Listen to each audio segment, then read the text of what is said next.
Para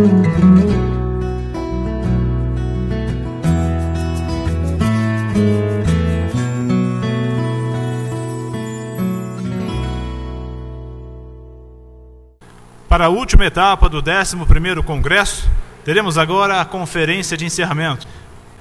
Para apresentar a conferência, recebemos o desembargador, vice-presidente judicial do TRT da 15ª Região, Dr. Lorival Ferreira dos Santos.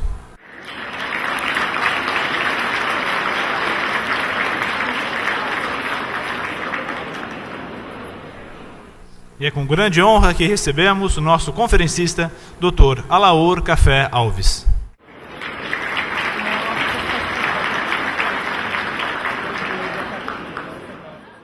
Com a palavra, Dr. Lorival. Boa tarde a todos. Quero inicialmente cumprimentar a direção do tribunal, na pessoa do desembargador Renato Burato, seu presidente, cumprimentar a comissão organizadora deste congresso, na pessoa do meu dileto amigo, diretor da Escola Judicial, José Antônio Pancotti. Neste ano em que a Justiça do Trabalho completa 70 anos e que o TRT da 15ª Região comemora seus 25 anos, é muito bom que nós tenhamos, nós podemos experimentar a realização do 11º Congresso Nacional de Direito do Trabalho. Quero também fazer uma saudação especial a esse seleto auditório,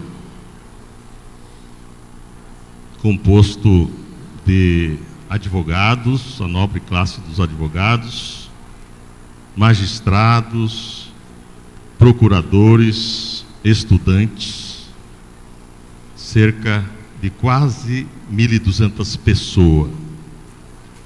11º Congresso.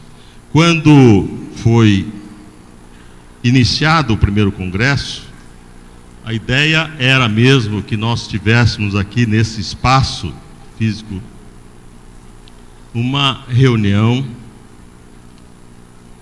de doutrinadores, juristas, que pudesse discutir o direito, que pudesse contribuir com o aprimoramento científico do direito. E vejo que essa ideia vingou. Eu estava há pouco comentando com o desembargador Fernando que quando a gente iniciou esses congressos, havia, professor Alaor, poucos magistrados.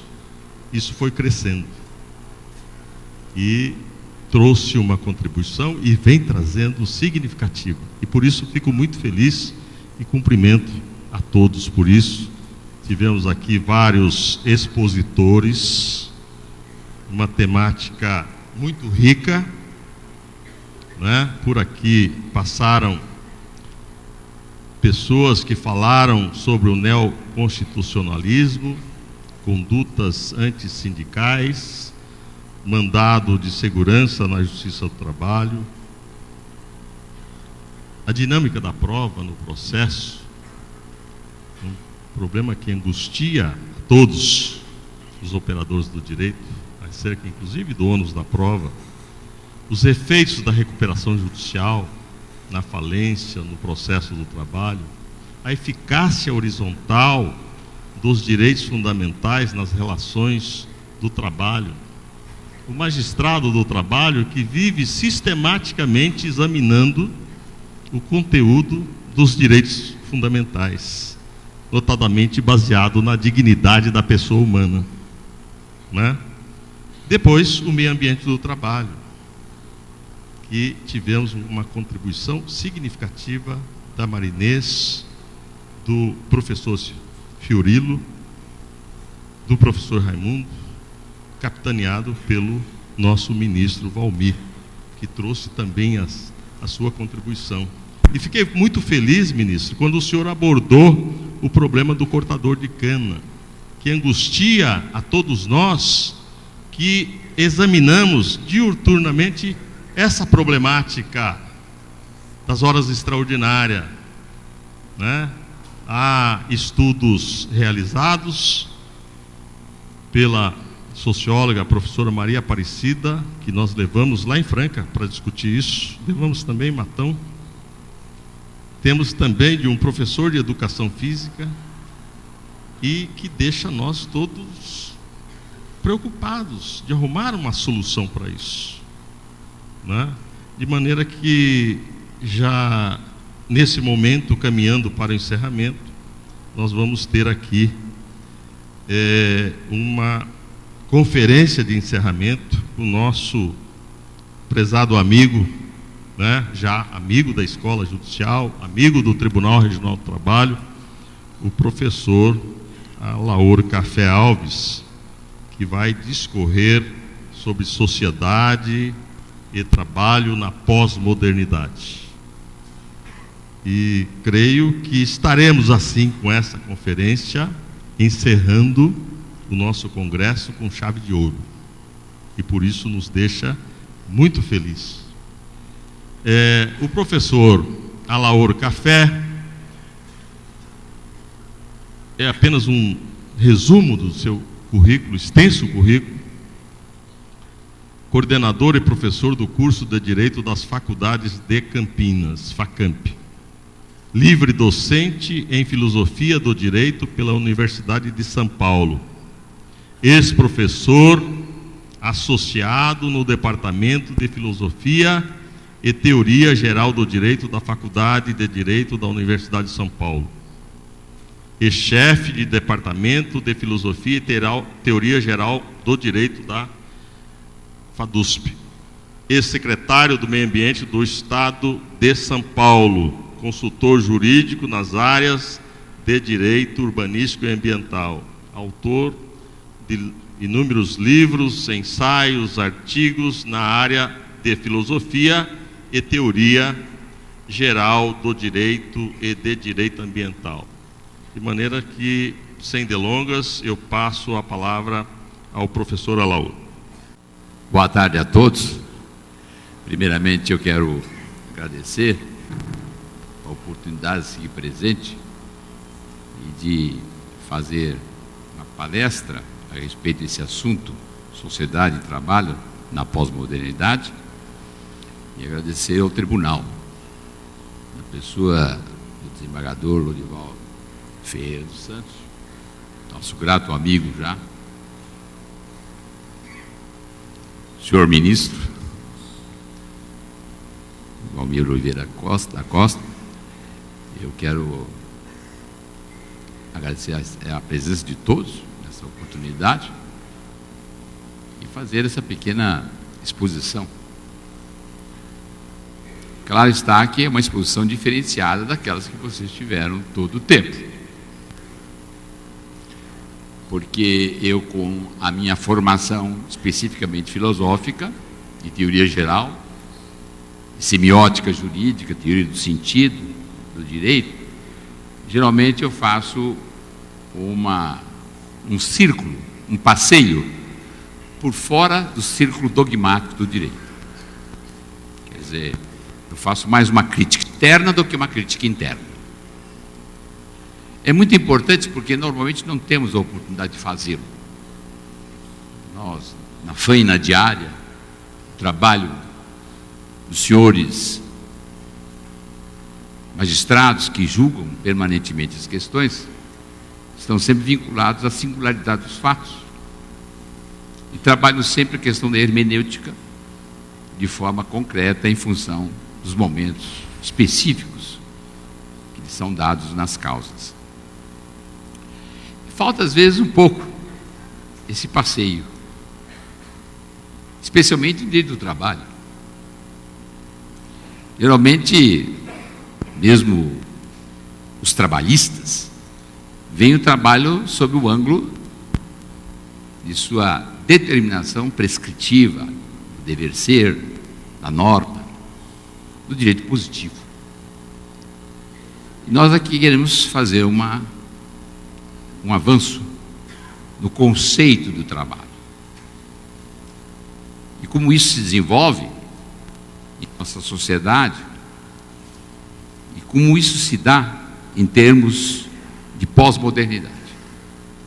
As crises, ou a crise maior, por que estamos passando. Mas para fazer isso, essa abordagem, eu gostaria, primeiramente, de fazer uma consideração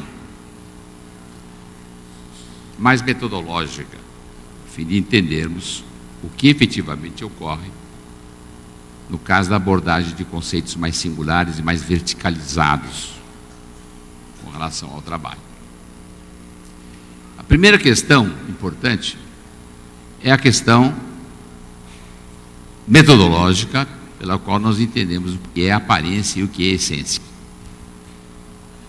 E aí a gente vai até, inclusive, a velha Grécia, consultando o nosso grande filósofo Platão, que fala sobre uma tal caverna, o seu mito, que mostra que há uma caverna em que os homens estão todos olhando para a parede dos fundos da caverna, e lá só vêm as sombras decorrentes da projeção do sol ou de uma fogueira sobre as coisas reais que passam na boca da caverna. Então, vai havendo uma projeção das coisas reais que estão sendo levadas por escravos, digamos assim, na boca da caverna, e isso se projeta lá para o fundo da caverna. E os homens estão acorrentados, olhando para o fundo, e só veem sombras. As sombras são as aparências do mundo, da realidade.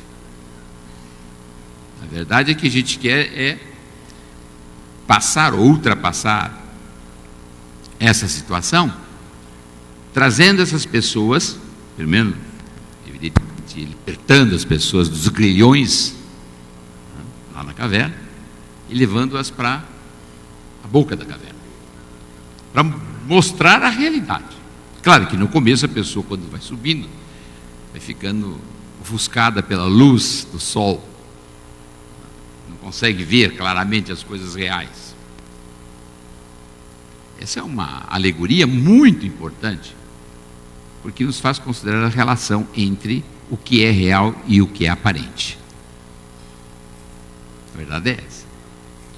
Nós, no mundo cotidiano, vemos muito mais as aparências do que a realidade, do que o mundo que está por detrás da realidade aparente. Veja que eu estou falando. A aparência externa, que nós vemos com os olhos do corpo, não significa que não seja realidade, mas é apenas parte da realidade, não é toda a realidade. E muitas vezes nós nos abalançamos no sentido de dar a esta parte, a esse aspecto sensorial do mundo, toda a verdade dele. Um filósofo chamado Marcuse dizia claramente: quando eu vejo uma flor, penso que a flor é aquilo que é, o que ela está presente, que ela se apresenta diante de mim. Mas na verdade, a flor real é muito mais do que aquilo que eu vejo. Se eu verificar também o outro lado dessa metodologia, que é o lado da processualidade do processo, verifica-se que a flor, como está aqui agora, é o resultado de um processo histórico, pelo qual a flor passa a ser flor. Nunca ela é flor totalmente tal como nós a vemos. Mas só que nós podemos somente apanhar a sua realidade plena, envolvendo o presente e envolvendo o seu passado e a sua processualidade, só podemos ver com os olhos da mente e não apenas do corpo. Isso implica que inteligência é fundamental para se compreender o mundo. Sem inteligência, sem a razão, não se pode compreender coisa nenhuma. A mesma coisa acontece com a questão do trabalho, já que o nosso tema é o trabalho e a sociedade moderna. O trabalho geralmente não é compreendido quando vemos apenas na expressão cotidiana de uma mera atividade das pessoas, em razão de situações institucionalizadas, como, por exemplo, as pessoas em seus locais de trabalho, fazendo coisas, e muitas vezes não gostando do que fazem. Aliás, a maior parte das vezes não gostam do que fazem. Eu explicarei por que isso. Por que não gostam do que fazem. E o trabalho, que é fundamental. Então é preciso captar a essência, ou seja, aquilo que está atrás das coisas que só são vistas com os olhos da mente. Penetrar e verticalizar o mundo. Buscar os conceitos que nos podem trazer a realidade mesma dessas coisas. Como, por exemplo, o mundo ficou muito tempo na ilusão de que o Sol girava em torno da Terra. A Terra era o centro. E realmente, do ponto de vista aparente, parece que o Sol gira em torno da Terra. Foi se descobrir depois que é o contrário. É a Terra que gira em torno do Sol. Mas só aconteceu isso através do quê? Do pensamento, da experiência, da dimensão contrastante do próprio pensamento e experiência, que permite compreender o que acontece. Quantas coisas não são assim? A gente pensa que é aquilo que nós vemos, e na verdade é algo muito diferente, até o oposto daquilo que vemos. Aliás, a ciência é isso, né? É a buscar as coisas que que estão atrás, as relações internas atrás das coisas aparentes. Isto é a ciência. Se nós pudermos ver o mundo tal como ele é realmente com os olhos do corpo, então não precisaria ciência. Para que ciência? Vendo o mundo, eu compreenderia. Criança está compreendendo o mundo tranquilamente. Até um animal, porque também ele tem sensorialidade. Mas não é assim, não. Nós podemos crescer e ver muito tempo só olhando o mundo com os olhos do corpo e não o compreendendo. Só através de um trabalho muito sólido, muito consistente, persistente, até doloroso, de penetração científica, que nós conseguimos ver o mundo tal como ele é. Além disso, a processualidade é fundamental, sem a qual processualidade, sem qual processo, sem qual história, nós não podemos ver nada.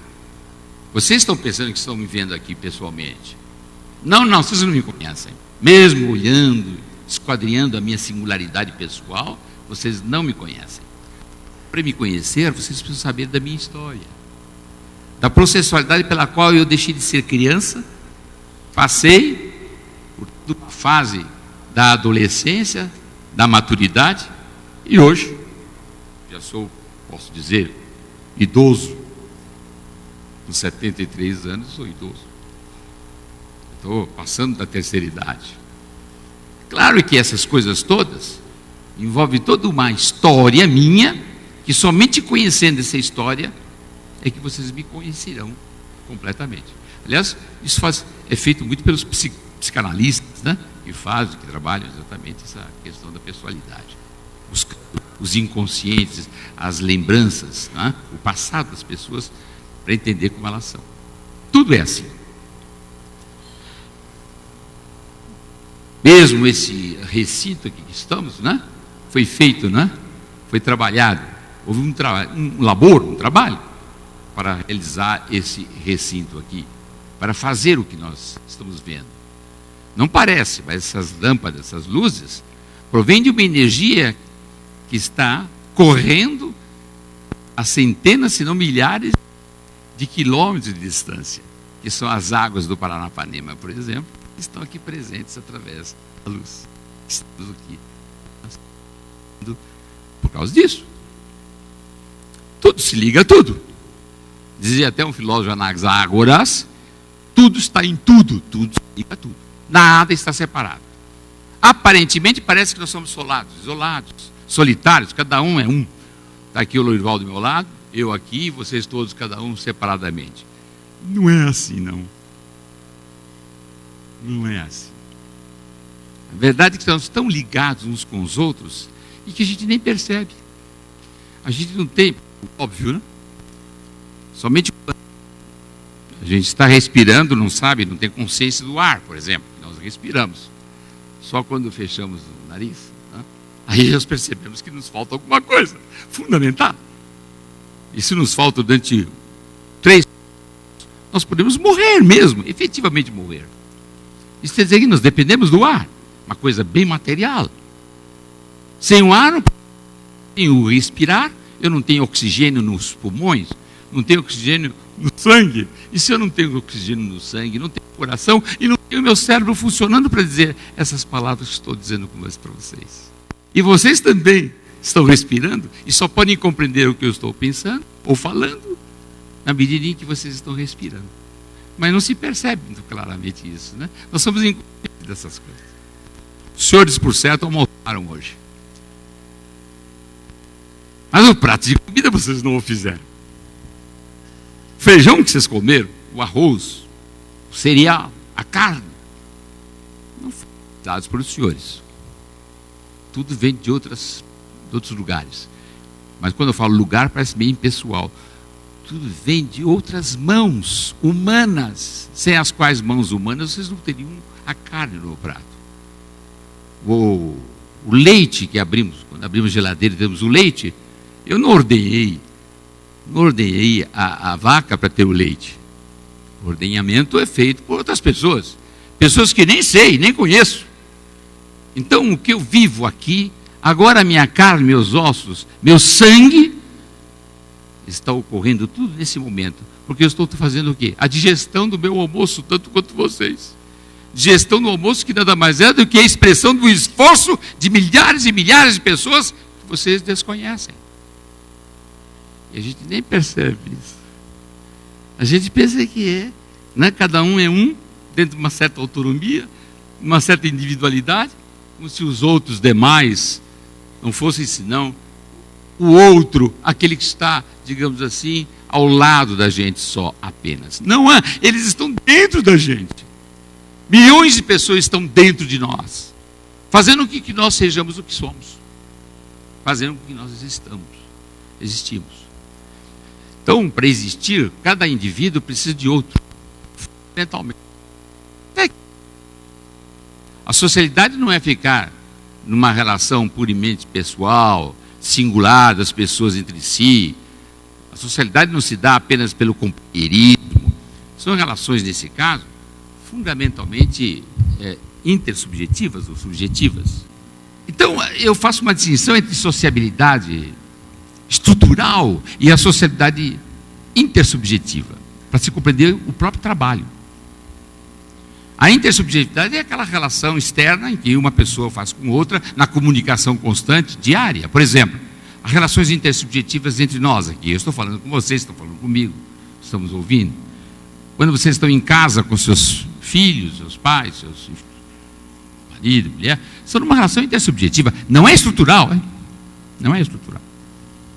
Numa relação de companheirismo, na relação, por exemplo, na igreja, os fiéis entre si, são todos numa relação intersubjetiva. Não é estrutural. Uma relação estrutural é a relação pela qual nós somos o que somos, ou seja, que é responsável pela existência mesma concreta nossa. Essa é estrutural. Mas vocês podem dizer, puxa vida, mas se todas essas relações de vizinhança, de companheirismo, de família, isso não é estrutural, então o que é? O que é a relação social e estrutural? Aí que entram os senhores. Aí que entra o trabalho. A relação estrutural se dá exatamente quando existem relações entre os homens, por isso é social, obviamente. Tanto a intersubjetiva é social, quanto a estrutural também é social. As duas correspondem à relação entre homens. Só que na intersubjetiva, as relações entre os homens é mais direta, pessoal, comunicativa. Pessoal, uma relação quase que de amizade, de companheirismo, relação pela qual eu conheço um ou outro. Mas a relação estrutural não é assim. Como se dá a relação estrutural? A relação estrutural se dá exatamente por uma relação entre as pessoas, mas, veja agora que eu quero que os senhores notem bem, são intermediadas por coisas, por bens.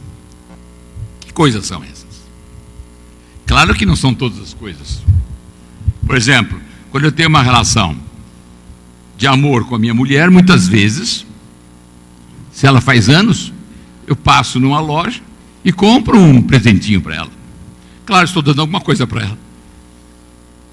Então, é uma relação intermediária, intermediação entre mim e ela, mediante uma coisa, um objeto, um presente, um cadeau. É estrutural? Não. Não é. Embora há uma intermediação de coisas. Quando a mamãe toma e dá a mamadeira para o nenê, tem, é claro, uma relação entre a mamãe e o nenê. A mamadeira, é uma relação, portanto, intermediária. Há uma intermediação entre a mamãe e o menino e a criança. Uma mamadeira. Um bem. Mas não é estrutural. Quando é que se dá uma relação efetivamente estrutural? Da qual depende toda a sociedade? Quando a intermediação é feita através de bens, mas são bens de produção. Os senhores estão cansados de entender isso, mas muitas vezes a coisa escapa pelos dedos. Porque esses bens de produção são bens que produzem bens. São bens fundamentais sem as quais nós não temos a vida nossa moderna. As cadeiras em que os senhores estão sentados dependem desses bens de produção. As roupas que os senhores têm no corpo dependem dos bens de produção. A própria alimentação, como disse agora há pouco, depende dos bens de produção. Depende da terra. A terra é bem de produção. As máquinas, as usinas, essas luzes, essa energia que nós temos, tudo isso depende de bens de produção. E aí está um fato importante. Os bens de produção não são quaisquer bens.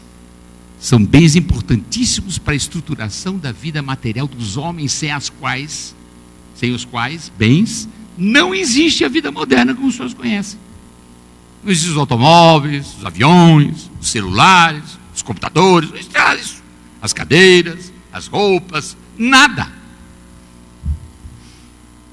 Agora vem a pergunta fundamental, em razão da qual os senhores estão acostumados a trabalhar, mas muitas vezes não veem sob esse ângulo. Vamos ver sob esse ângulo. Geralmente a inovação não se trata de dizer coisas novas, mas arrumá-las de forma diferente. Esses bens, a pergunta é, existem e são controlados por quem? Por todos? Tenho quase certeza que toda essa plateia aqui não tem bens de produção. Pode ter um bom emprego, mas não bens de produção. Não tem. Mas tem quem tem? Tem, claro. Quais são? Aqueles que você julga muitas vezes que são o patronato. São os empresários, são os donos do capital, os donos dos bens. São eles. E quem domina os bens de produção, domina exatamente a produção estrutural da sociedade. Ou não é mesmo isso? Eu não estou dizendo nada de especial. Quem domina os bens de produção, domina o que produzir, não é verdade? Quanto produzir? Para que produzir? Para quem produzir? Como distribuir aos salários aí? Vocês julgam todos os dias, não é? Então os bens de produção, ou quem os possui, tem o controle de toda a sociedade. E é uma minoria, não é a maioria. A maioria vive de outra forma. Não vive dos bens de produção. Vive fundamentalmente do salário, do trabalho singular, específico. E aí então nós voltamos ao grande problema que é o trabalho. Do ponto de vista filosófico, o trabalho é fundamental para a constituição do próprio homem. Eu não estou falando mais de direito positivo, nem de dogmática trabalhista. Eu estou falando do trabalho como substância. Sem trabalho não há homem. O ser humano age sobre o mundo para transformá-lo. Por isso ele tem uma praxis, uma prática sobre o mundo a fim de transformar o mundo. E o interessante é que quando ele transforma o mundo para a satisfação de suas necessidades, ele se transforma a si mesmo também. Na verdade, o que faz? Ele muda o mundo, transforma o mundo e se transforma a si mesmo. Ele se faz homem. Na verdade, o homem é o grande produtor de si mesmo. É o grande criador do próprio homem.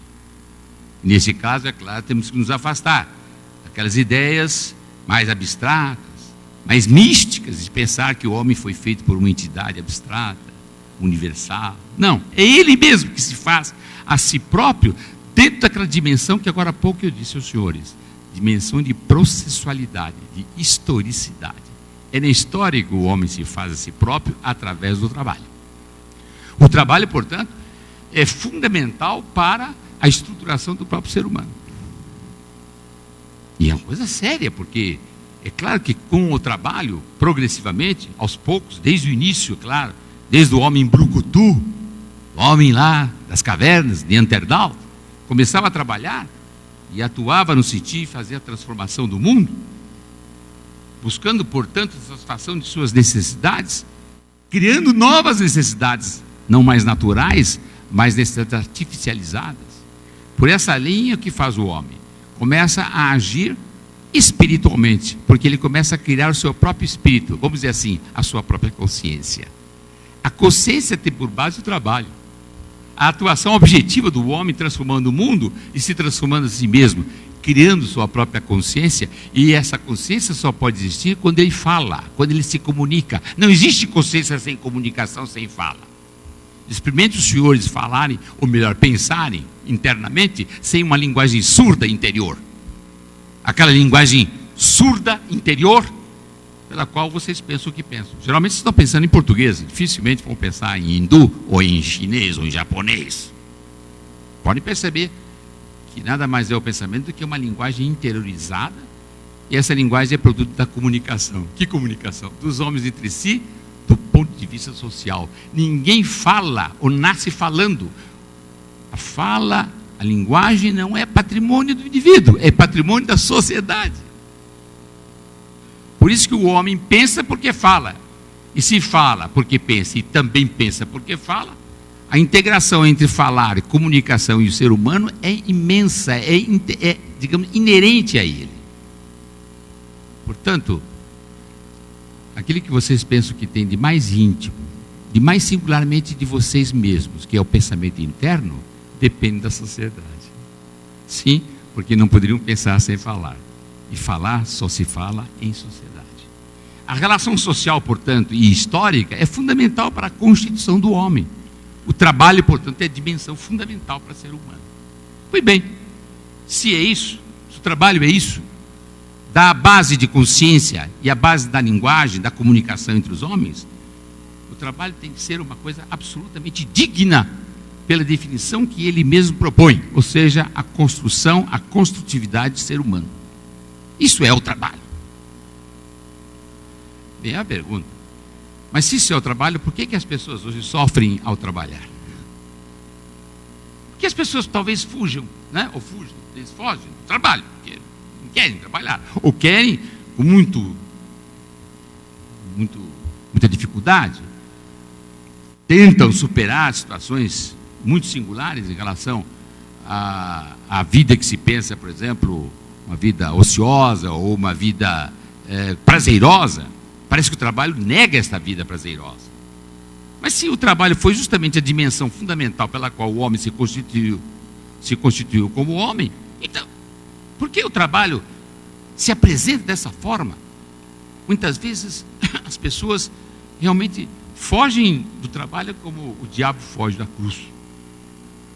É uma coisa difícil, complicada. Mas tem uma explicação para isso. Claro que tem. É que o trabalho, desde as épocas clássicas, dos romanos, dos gregos e mais ainda, até as épocas anteriores, os egípcios, os babilônios, o trabalho era o fundamental para a existência humana. Só que nem todos trabalhavam. Era uma parte da sociedade que trabalhava. A outra parte não. Através das guerras, de uma série de expedientes singulares, escravizavam as pessoas. As pessoas escravas são obrigadas a trabalhar para os senhores. E os senhores dominantes, portanto, tinham que ter mecanismos especiais para poder impor o trabalho pela força. Tirar o excedente, porque o trabalho dá justamente a dimensão excedente. É pelo trabalho que o ser humano consegue, veja bem, a questão do excedente, portanto, da cultura. Como poderíamos ter cultura se não tivéssemos o excedente? Como poderíamos ter a cultura se todos, ao trabalhar, consumissem tudo que produzissem? Não é possível trabalhar, consumir tudo que produz. Como é que é isso? Se for isso, então não haveria progresso, não haveria avanço, não haveria acumulação. Se há acumulação é porque há um excedente. O trabalho tem essa singularidade muito interessante, de se produzir mais do que efetivamente ele consome. Que coisa interessante é esta? É a singularidade criativa do trabalho. Quando houve um homem esperto, percebendo isso, apreendeu o outro, para tirar justamente o excedente desse outro, a fim de se aproveitar exatamente da diferença, é claro que esse foi o primeiro a estabelecer-se como senhor. E como isso evidentemente implicava, é claro, uma dimensão muito singular, às vezes de uma revolta, porque se a pessoa percebe que o outro está explorando, ou está espoliando, obviamente é natural, que ele diz assim, não quero isso. Aí se cria toda uma série de interessantes expedientes, mecanismos que se chamam mecanismos de imposição pelas ideias, de monopólio das ideias, chama-se mecanismos ideológicos. Além do poder econômico, que é o monopólio dos bens para tirar o excedente dos outros, há também o monopólio das ideias, exatamente para obscurecer, para ocultar esse processo expoliativo, de tirar o excedente das outras pessoas que produzem. E quando não dá certo, nem um lado do monopólio econômico, nem um lado do monopólio das ideias, porque muitas das ideias falham, é preciso ter o monopólio da força. E o monopólio da força nada mais é do que a ação política. A politicidade, o político, nada mais é do que o exercício, em última instância, do monopólio da força. Caso falhe a ideologia por não ocultar aquilo que deve ocultar, por não mascarar o que deve mascarar, vem então o poder da força, poder político. E é assim que acontecia nas épocas clássicas, em que o senhor feudal, o senhor de escravos, atuava no sentido de impor à força o trabalho das pessoas, para tirar o excedente. Aconteceu a mesma coisa no sistema feudal. No sistema feudal também havia expoliação do excedente. O excedente, em que o senhor feudal conseguia, inclusive, manter-se, claro que uma estrutura muito singela de produção, uma produção produção não complexa, é uma produção singela, simples, é uma produção artesanal. O senhor feudal impunha pela força e tirava o excedente. Ai daquele servo da gleba que não entregasse o excedente para o senhor feudal. Havia, pergunto aos senhores, entre o escravo e o escravizado, entre o senhor feudal e o servo da gleba, algum tipo de contrato? Claro que não. Não havia isso. Havia uma imposição política para obter vantagens econômicas. Havia, portanto, uma fusão entre o econômico e o político, em que o trabalho era imposto por uma classe social dominante que atuava, inclusive, pela força. Diretamente. Porém, com o desenvolvimento econômico, lá pelos idos do século XIII, XIV, há uma ampliação imensa do processo produtivo, que leva, inclusive, à descoberta de mecanismos notáveis, como, por exemplo, o moinho de vento, o moinho das águas, permitindo mecanismos bastante interessantes para que a produção fosse maior. E a produção maior levava a transpassar o limite do artesanato. Era preciso, então, fazer com que o resultado dessa produção fosse expandido para além do feudo, buscando, portanto, a extensão do mercado. Aparece o mercado. Aí as coisas são vendidas cada vez mais, mas para ser vendidas é preciso de dinheiro, recursos. é evidente que as pessoas têm que ter liquidez nas mãos. Aí fica um problema. Como é que o senhor feudal vai vender mercadorias se ele impõe pela força, certo? Se ele impõe pela força a obediência do trabalho do servo da gleba e não lhe dá nenhum recurso, nenhum meio líquido, dinheiro? Não dá isso. Então como é que ele vai formar o mercado? O mercado tem que ser formado mediante o fluxo monetário. Começa, portanto, a aparecer a moeda, conjuntamente com o fluxo das mercadorias, ou seja, com a produção cada vez mais ampla. Com isso é preciso também fazer com que a força de trabalho passe a ser também comprada e vendida, não simplesmente imposta pela força, como faziam os senhores feudais e os escravos e os senhores escravos. Muda tudo. Aparece uma nova forma de estabelecer uma relação entre aqueles que dominam e aqueles dominados. Não é uma forma de imposição direta pela força, como acontecia com os senhores feudais, como acontecia com os escravistas. Agora tem que haver uma intermediação entre um e o outro. Uma intermediação que envolve um fluxo monetário, o qual fluxo vai então alimentar a liquidez para que o mercado possa funcionar. Olha que interessante essa mecânica. Aparecem então os burgos, os chamados burgueses, que vão atuar no sentido de trabalhar, comprar essa força de trabalho, e com isso, fundamentalmente, aparece um mecanismo notável. Já havia isso, esse mecanismo, mas ele não era universalizado. Esse mecanismo se chama contrato. Era contrato. Os homens começaram a contratar uns aos outros. E o contrato pressupõe uma série de questões importantíssimas.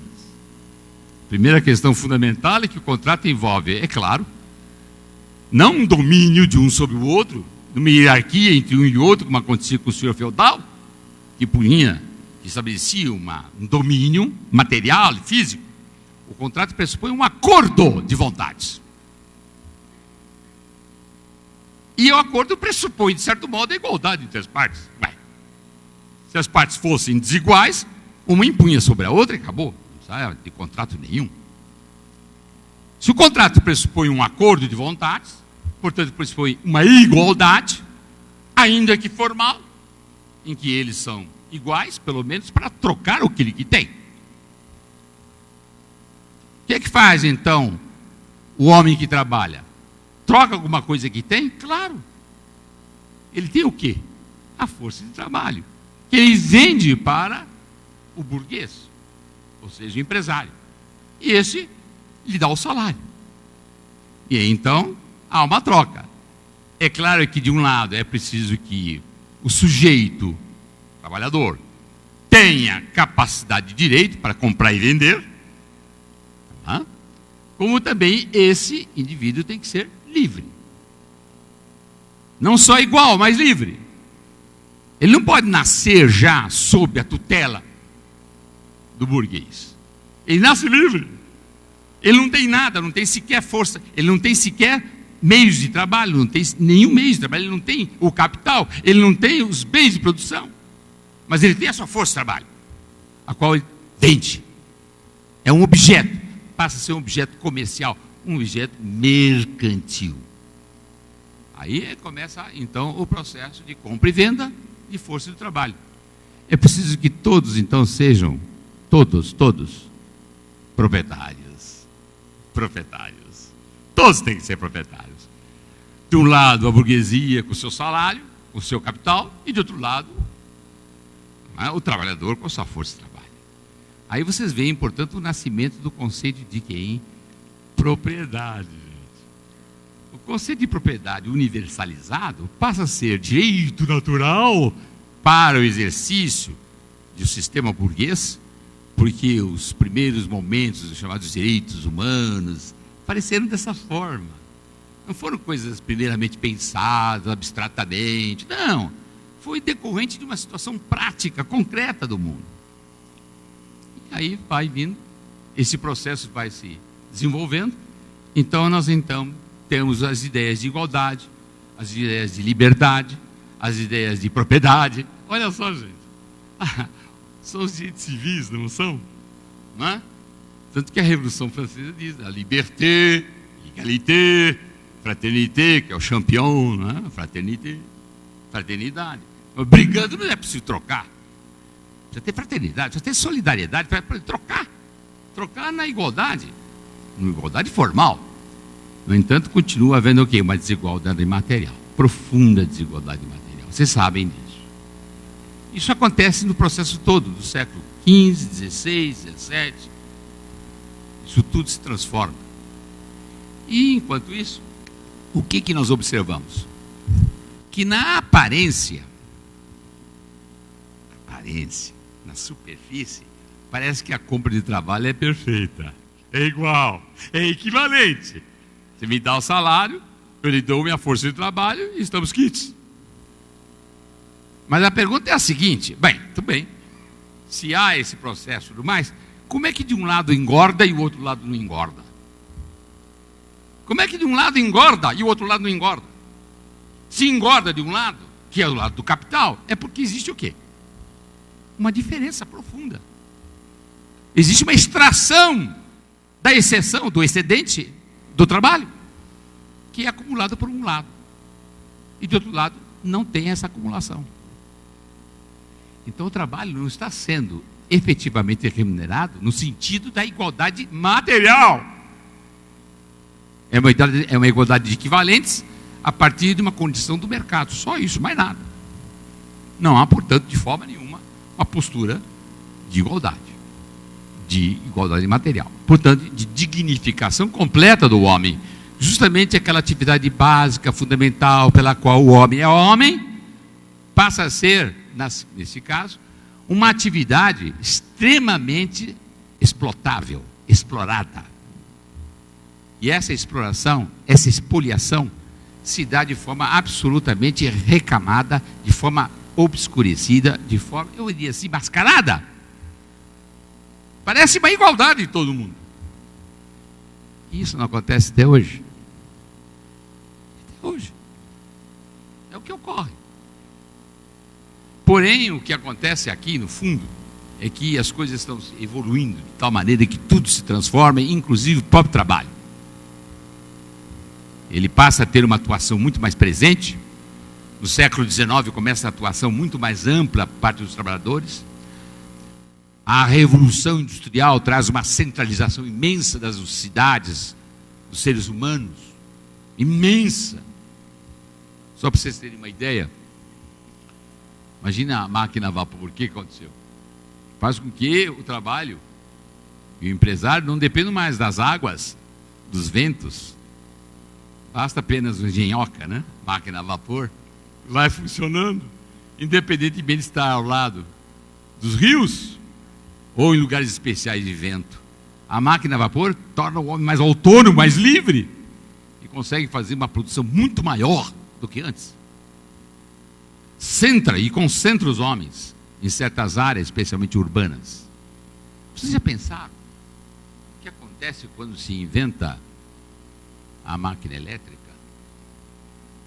Que coisa impressionante essa tecnologia, gente. Faz com que os homens se levantam ou consigam levantar um caixote na vertical. Está inventado o elevador. Se inventou o elevador, está inventado o prédio.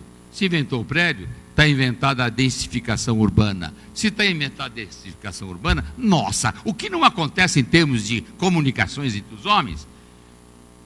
Problemas, portanto, de concentração urbana, questões relacionadas com o sistema de abastecimento, as questões relacionadas com o saneamento básico, as questões relacionadas com a circulação dos homens entre si, o problema de trazer todos os bens da área rural para a cidade.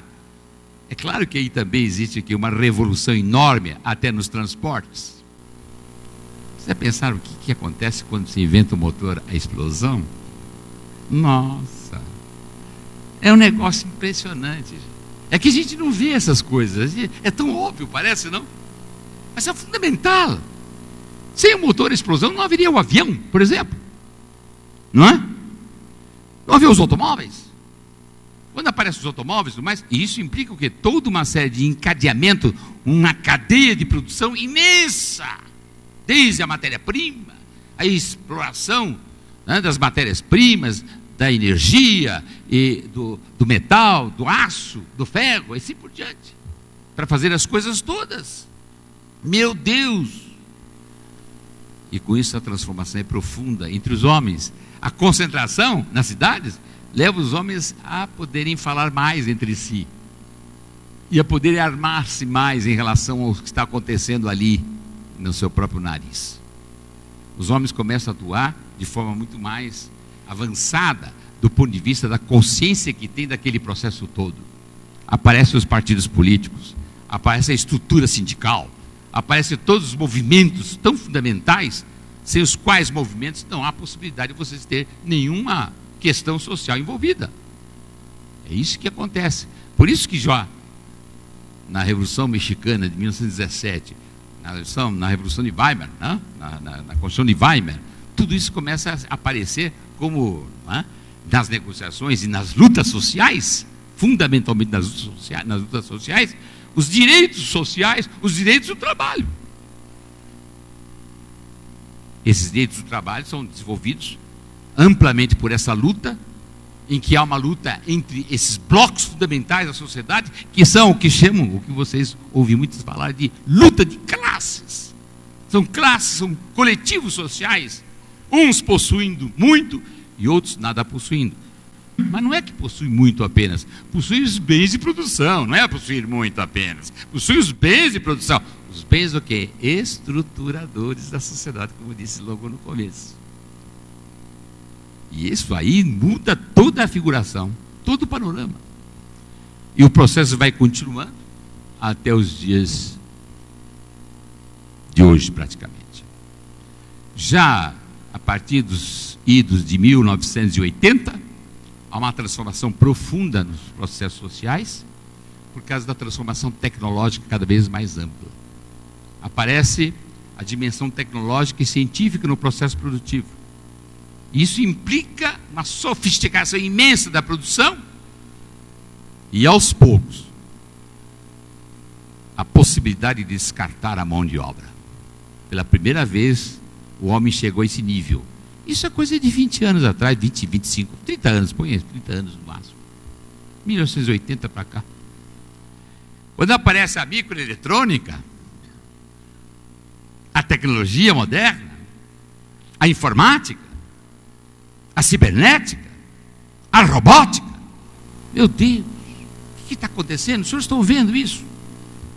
A expulsão dos trabalhadores das suas fábricas, porque não precisam mais, em função da própria mecânica e da lógica do capital. A lógica do capital pressupõe o seguinte: fundamentalmente, é preciso constantemente investir, aperfeiçoar, para poder fazer com que o trabalho necessário seja cada vez menor, para fazer com que o trabalho que o trabalhador precisa para poder subsistir seja cada vez menos custoso, a tal ponto que não só será menos custoso, terá que ser até eliminado. Não menos custoso apenas, eu chamo de mais-valia relativa, em que a tecnologia avança de tal maneira para diminuir mais e mais os custos unitários das mercadorias. Essa diminuição dos custos unitários releva, evidentemente, uma dimensão extraordinariamente séria para o próprio trabalho. Vão sendo expulsados os trabalhadores vão sendo cada vez mais sendo qualificados, e precisam qualificar porque eles têm que agir para poder organizar um processo produtivo altamente sofisticado, em que os trabalhadores simples não podem fazer, não têm condições de fazer. Então existe um momento da precarização do trabalho. O trabalho começa a se precarizar, começa a haver, portanto, toda uma série de questões importantes. Há quanto tempo os juízes mais velhos que estão aqui talvez tenham a notícia, não é, de que antes não havia essa terceirização? Isso é uma coisa que veio logo agora, relativamente há pouco tempo, a terceirização. O part-time, o trabalho parcial, o trabalho, não é, contingencial, não é? O trabalho informal, tudo isso cada vez mais pungente exatamente para a definição de uma lógica específica que é do capital, ou seja, a de ter que sempre estar investindo de forma absolutamente necessária, sem a qual o capital falece, destrói-se, acaba. Ele não pode fazer isso. Ele está constantemente crescendo, constantemente ele tem que estar avançando. O chamado capital fixo, altamente tecnologizado, com técnicas, e o capital variável vai diminuindo. Capital que paga o salário. E esse capital que paga os salários vai diminuindo, o que vai trazendo problemas complicados para o sistema. Vocês viram em 2008. Gente, 2008 é uma crise seríssima do sistema como um todo, mundial, chamada globalização. Está levando a situações complicadíssimas. E, claro que a burguesia internacional pensa que está tudo certinho, porque parece que é o seguinte: houve um problema na mesa, os copos caíram, então é preciso só limpar, não é? O chão e voltar tudo a mesma coisa. Volta nada, é outra coisa. E já está se pronunciando da crise na Europa, grave e séria, vocês estão vendo aí também. É muito provável que nós estamos justamente aonde? Na parte descensional, de descida do próprio sistema capitalista. Não tem jeito. E não tem saída para o trabalho. Trabalho, se mantiver essas relações sociais tipicamente capitalistas, ele vai só sobrar. E vocês, juízes, vão ter muito mais trabalho. Progressivamente. Não há dúvida nenhuma. Vão ter mais trabalho. E um trabalho cada vez mais difícil, porque cada vez mais sem solução. Cada vez mais fechado. E aí é complicado. E sem falar no meio ambiente que vocês falaram agora há pouco. E eu não digo meio ambiente das fábricas. Eu estou dizendo meio ambiente geral. Meio ambiente universal. Em que o sistema está de tal maneira envolvido na sua progressão acumulativa, na sua lógica profundamente destrutiva. Ele precisa cada vez mais de matérias-primas. Vocês agora há pouco viram a questão da energia. Vocês têm uma ideia mais singela? 5% da população do mundo, ou seja, pouco mais de 300 milhões de habitantes, que é a população americana, dos Estados Unidos da América do Norte, consome 25% da energia do mundo, produzida no mundo. 25%, 5%. E os outros 95%? Que vem vindo aí, não é? Por exemplo, a China, a Índia, vão crescendo. Como é que vamos fazer? Quantos planetas precisamos para resolver essa questão? Então não há saída. Como não há muitos planetas, porque não é possível ter tempo suficiente para transplantarmos grande quantidade de gente para outros planetas, não é possível, não dá certo. Vai ter que haver uma mudança das relações sociais de produção. Não tem jeito. Vai haver um encalacramento. Uma situação grave, séria, uma crise seríssima. Não vai demorar muito. Muito, quer dizer, historicamente falando, eu diria. O sistema não deve ter mais fôlego do que 50, 60, 100 anos, no máximo. Teremos que ter outro sistema. Não tem saída. Com outras formulações de trabalho. Um trabalho que não pode ser mais alienado. Calcado numa questão, no seguinte esquema. De um lado, a produção feita pelo trabalhador, que produz um excedente, e esse excedente é totalmente excluído dele, é alienado dele, porque ele é um trabalhador alienado, é um trabalhador coisificado. Então, esse trabalhador não pode estar mais assim, ele precisa participar do processo completo, e não ficar excluído da produção, como um desempregado qualquer. Milhões de pessoas estão desempregadas. E como formar um mercado para consumir essas coisas que são produzidas? Muito mais ainda. Hoje, com essas máquinas, essa automação, se produz muito mais bens, muito mais mercadorias. E quem vai consumi-las? Quem é que vai comprá-las? Se cada vez mais há desemprego, e o que vai acontecer? Vocês estão percebendo que estamos caindo ainda num beco sem saída. É um encalacramento. Então, essas questões todas têm uma importância fundamental para a definição da chamada sociedade moderna e o trabalho, em face dessa tal pós-modernidade que estamos falando. Pós-modernidade que define uma situação singular, para terminar, em que envolve a necessidade cada vez mais da cidadania buscar formas mais concretas de existência e de atuação. Vejam, senhores, nós estamos divididos ainda entre dois homens, tanto quanto na Revolução Francesa, o homem e o cidadão. O homem é aquele concreto, senhores, nós, o homem que trabalha na sociedade civil, em que todos são desiguais materialmente, em que pese a aparência da igualdade formal. Todos. Esse é o cidadão real. Não abstrato, é o real. Vocês enfrentam todos os dias eles nos tribunais. Agora, de 4 em 4 anos tem um cidadão, né? Que numa bela manhã de domingo vai lá e deposita, os senhores também assim fazem, um voto numa urna para buscar o representante dos senhores no governo. É o exercício da cidadania. Aí sim, nesses exercícios todos são iguais. O Antônio Henrique de Moraes é bem igual a mim. Meu voto vale o mesmo que o dele. Tudo bem, pode valer aí, tudo tranquilo. Não tem problema. O que não vale é o seguinte, é lá na sociedade civil, não no Estado, não na relação puramente política, que agora é transcendente, a relação política não é mais no trabalho, mas é algo que está fora, baseado na estrutura do Estado. Vocês sabem que o Estado é isso, né? O Estado é uma relação fundamentalmente de força. Os senhores juízes são um mecanismo de força? É claro que são, não é? Exercitam a força? Evidente. Ou quando vocês dão sentença, vocês fazem aconselhamento. É isso que eles fazem? A sentença é dizer, olha, eu te aconselho a fazer isso, tal, faça isso. É assim?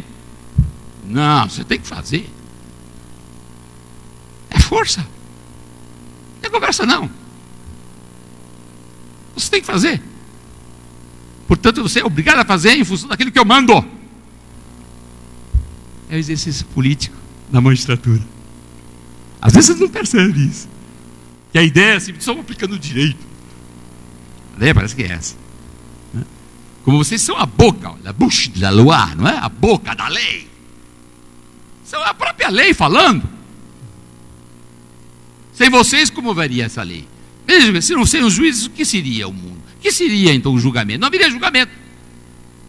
Se há juízes, são juízes concretos, específicos, com nome X, Y, Z, que fazem tudo isso e fazem parte de um poder.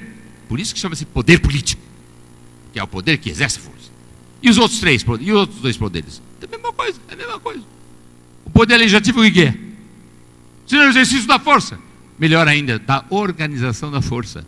Não é assim que faz o legislativo? Ele organiza a força, porque ele organiza o quê? As normas jurídicas, não é? Ele é que cria as normas jurídicas, as normas que determinam qual é o elemento coativo ou não. Tirem a coação do direito para ver o que sobra. Muito pouca coisa. Sobra assim um mundo moral. Mas você sabe que um mundo como o nosso não funciona fundamentalmente na linha da moralidade. Pelo contrário. Ele funciona na linha da coerção. Esse é que é o nosso mundo. Infelizmente. Gostaríamos que nós tivéssemos um mundo sem coação. Mas seria o quê? Um mundo dos anjos, na verdade? Celestial. Não existe a realidade disso. Existe um mundo concreto em que a força está aí presente, constante.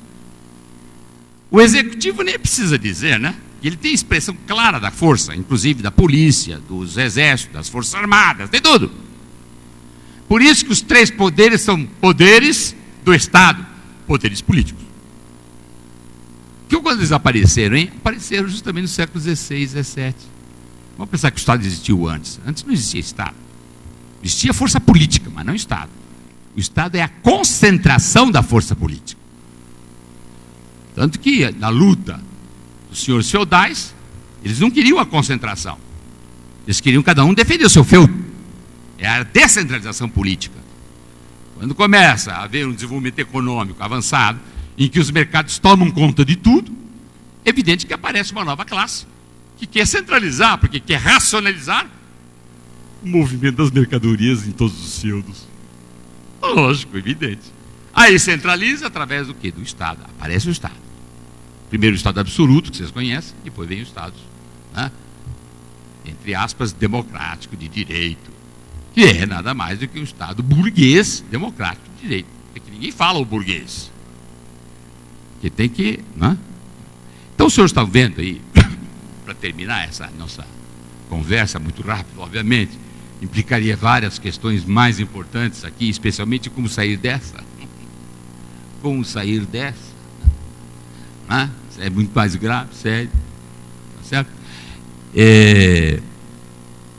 A gente tem, portanto, um problema de crise mesmo à nossa frente. Não é uma crise teórica, não é uma crise puramente ideológica, é uma crise real, efetiva, da estrutura social, dessa estruturalidade que precisamos estudar mais, desenvolver mais, para poder, então, tentar buscar formas ou fórmulas de composição social a fim de levarmos o trabalhador e o trabalho de uma forma mais bem autêntica, isto é, transpassar o nível da coisificação do trabalho, o nível da alienação do trabalho, fazer com que o trabalho volte exatamente à sua dimensão mais autêntica, que é aquela exatamente que se refere à criação do homem pelo homem, a criatividade humana, que só pode ser dada através do trabalho, não tem outra saída.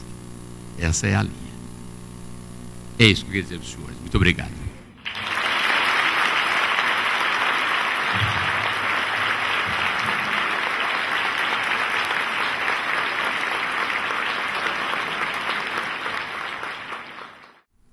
Muito bem. Como era esperado, o professor Alaor nos levou um passeio, né, desde o início da sociedade até a pós-modernidade, passando pelo mundo do trabalho, e que nos leva a fazer uma profunda reflexão.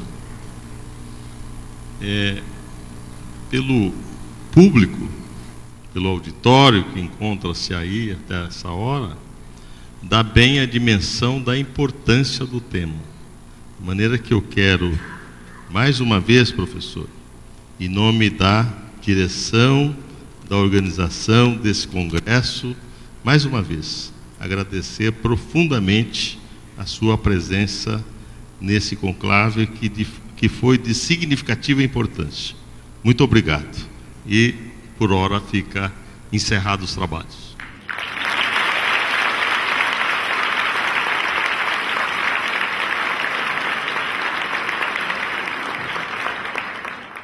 Sendo assim, convidamos o Dr. Lorival para fazer a entrega do nosso presente ao professor Alaor.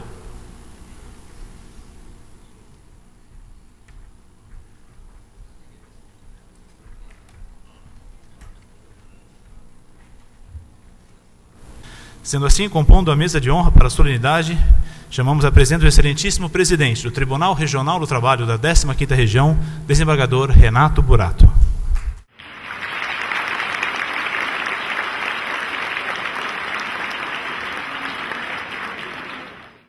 E convidamos também o excelentíssimo diretor da Escola Judicial do TRT e presidente da comissão organizadora deste evento, desembargador José Antônio Pancotti.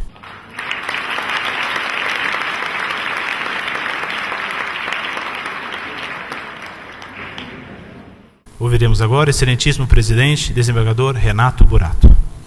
Excelentíssimo senhor desembargador Antônio Pancotti, diretor da Escola Judicial e presidente da comissão organizadora deste 11º Congresso Nacional de Direito do Trabalho e Processual do Trabalho, excelentíssimo senhor desembargador Lorival Ferreira dos Santos, vice-presidente judicial, na pessoa de quem cumprimento todos os magistrados aqui presentes, professor Alaor Café, membros do Ministério Público, procuradores, demais autoridades, senhores advogados, servidores, estudantes aqui presentes, minhas senhoras e meus senhores,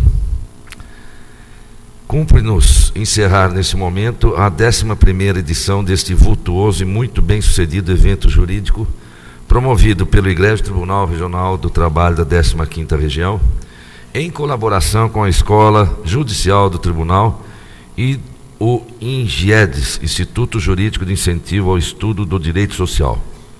Nesses 2 dias de agradável convivência, com o conhecimento conosco compartilhado pelos ilustres palestrantes e debatedores convidados, é chegada a oportunidade de resgatarmos o valioso acréscimo ao nosso saber e à nossa reflexão justo-trabalhista. Estamos certos de que o objetivo desse conclave e o de despertar em todos nós, operadores do direito do trabalho, um olhar para esse novo e admirável panorama jurídico-trabalhista brasileiro foi amplamente alcançado. Desejamos consignar em nome de toda a comunidade do TRT da 15ª Região a nossa gratidão pela acolhida com a qual os senhores congressistas mais uma vez brindaram a organização do Congresso.